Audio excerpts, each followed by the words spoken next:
Hello दोस्तों, कैसे हो आप लोग। मैं आज आपके साथ एक नई वीडियो में जानते हैं कुछ इसे स्पेशल चीज़ों के बारे में जिनको हम अपनी डेली लाइफ में यूज़ करते हैं।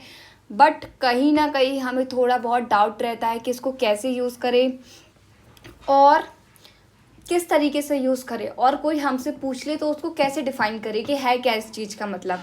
तो मैं आज आपको इस वीडियो में किक द बकेट का मतलब समझाऊंगी। ये बहुत कॉमन फ्रेज़ है जो आपने सुना होगा अपने आसपास के लोगों से बोलते हुए। तो आज ये भी जानते हैं कि इसको यूज़ कैसे करते हैं, और हमें किसी और को समझाना हो तो कैसे समझाएंगे। तो आज ब्रेनिक लाइट के साथ आपकी टीचर है अयाना अग्रवाल, उनके साथ चालू करते हैं इसको पढ़ना। और मुझे टीचर मत समझना, आपका फ्रेंड ही समझना। ओके, तो what we are going to study, use of kick the bucket.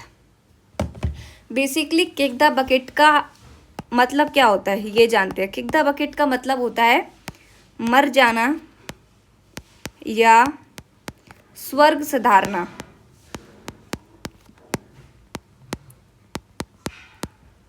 कहाँ सुधारना? स्वर्ग सुधारना। जब कोई व्यक्ति गुजर जाता है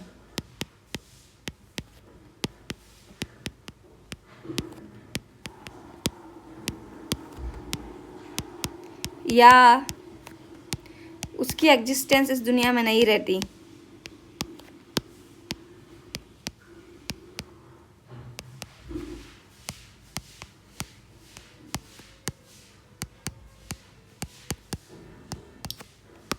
तब जनरली इस फ्रेज का यूज किया जाता है।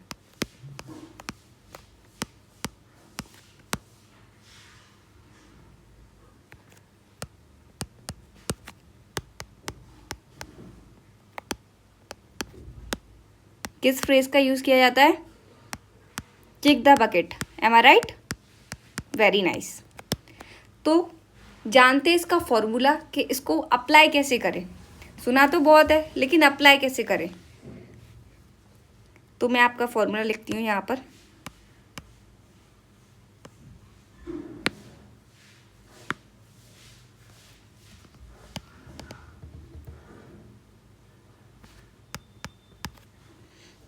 स्टार्टिंग में सब्जेक्ट लिखना होता है आपको।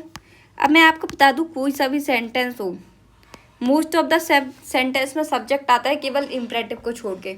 इम्परेटिव का केस थोड़ा सा अलग है, बट यहाँ पे हम उसके बारे में बात नहीं करेंगे because we are studying about kick the bucket, so focus only on this. तो यहाँ पे हमने सब्जेक्ट लिख लिया। अब हमने क्या लिख लिया? Kick oblique kicks. क्या लिख लिया? Kick oblique kicks plus the bucket. क्या लिख लिया? The bucket. अब पूछोगे भाई यहाँ पे किक और किक्स दो दो क्यों लिखा हुआ है, तो मैं आपको बता दूं कि किक हमने लिखा हुआ है प्लूरल के लिए। ठीक है, अगर हमारा सब्जेक्ट प्लूरल है तो हम किक का यूज करेंगे, सब्जेक्ट सिंगुलर है तो किक्स का। क्लियर? Very good.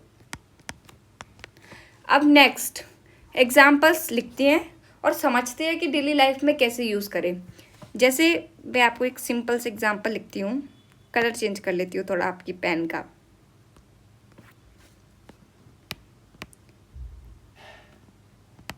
राइटिंग थोड़ी मेरी मैसी है, समझने का ट्राई करना। ओके, तो पहला एग्जाम्पल है आपका, वहाँ फिल्म में मर जाता है।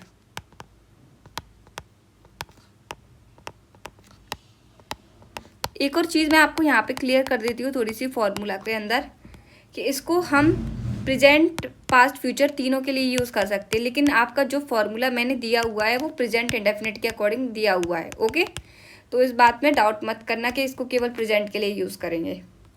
तो वहाँ फिल्म में मर जाता है, तो आपका एग्जाम्पल भी प्रेजेंट इंडेफिनिट का है, तो वहाँ मतलब ही, हमें पता है। अब पता है कि वहाँ कैसा सब्जेक्ट है आपका?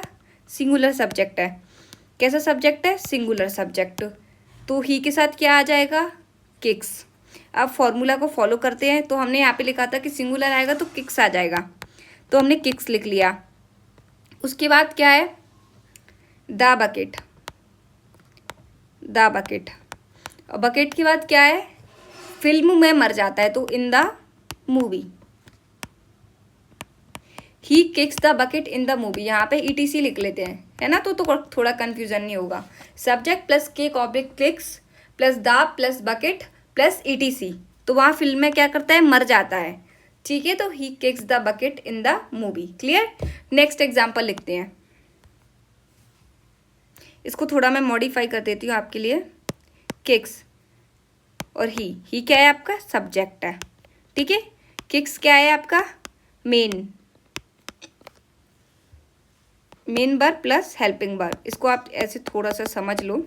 और द बकेट यानी कि आपकी ईडियम का पार्ट है, और द मूवी मतलब क्या है आपका एटसेट्रा। आपने एमपीटी समझा, एमपीटी क्या होता है, यहाँ पे मैं थोड़ा आपको समझा देती हूँ। MPT, M refers to manners, P refers to place और टी रेफर्स टू टाइम। ठीक है, अगर किसी सेंटेंस में तीनों दिए हुए हो मैनर्स प्लेस टाइम, तो कन्फ्यूजन होता है कि पहले क्या यूज़ करें। तो यहाँ पे आपका कुछ था ही नहीं, केवल किसको छोड़कर, मूवी को छोड़कर, तो हमने यहाँ पे मूवी लिख दिया। ठीक है, नेक्स्ट एग्जांपल लिखते हैं। हर जीव एक दिन मरता है।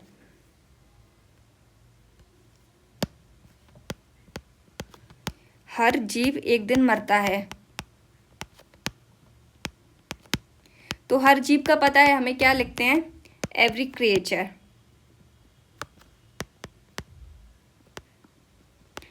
क्रिएचर के प्लेस पे हम लिविंग बीइंग भी लिख सकते हैं। ठीक है, उसके बाद किक्स। अब हमें पता है कि भाई एग्री आ जाए, तो एवरी के साथ आपने ये वाला रूल पढ़ा हो तो एवरी, नथिंग, एवरीथिंग, एवरीवन, इन सब के साथ आपका हमेशा और हमेशा सिंगुलर आता है। ठीक है, सिंगुलर हेल्पिंग वर्ब, तो किक्स आ गई। एवरी क्रिएचर या every living being kicks the bucket one day. Clear.